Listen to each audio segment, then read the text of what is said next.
Ô, cô nhiều. Ủa trời trời con nghe. Cây. Mới ở trên nào có lâu đây đều. Rất nguy hiểm. Tiêu, cô nhiều. Ô. Ô. Cô nhiều.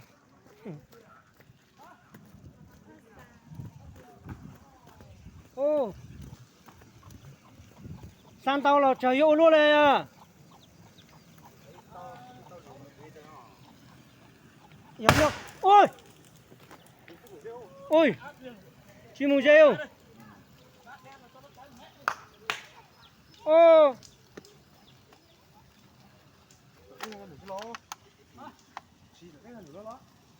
Cho con lên vào chứ. Cho con lên.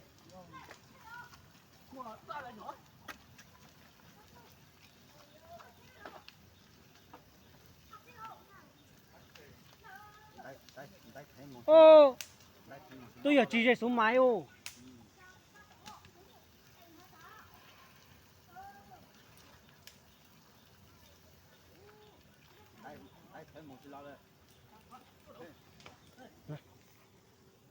Có máy không? Ô. Nhà này chỉ lấy ra. Ô. Bây giờ mới ở trên nó lâu chỉ đây đều.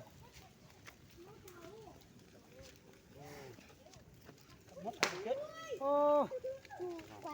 Nó có thau hang rồi đó chị. Chuyện đó thì thu. Chị biết chừng đánh tay Tôi đèn đấy nhỉ.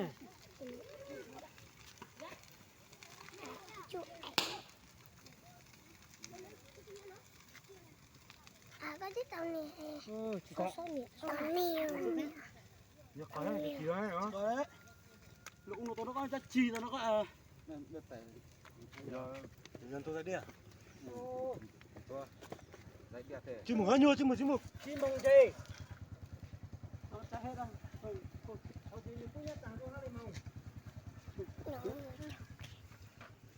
Tôi đèo nó đi. Ô rồi mà. Nhưng mà chỉ nó dẫn tao bút sang ta thì đây. Thì phải ta. Nhưng ta ít toàn đã ta là Bây giờ lúc ta chơi. nó chết rồi. Mày phải nó chơi con đi vào.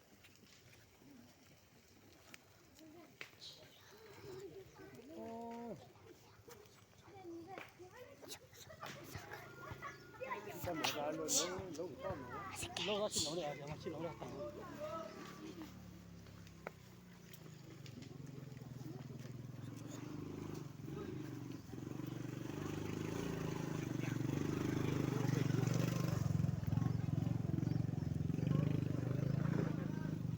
tôi sàn tàu cũng kể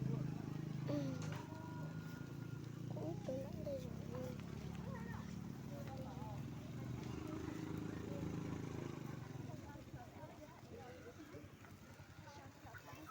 Ủa sao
kia một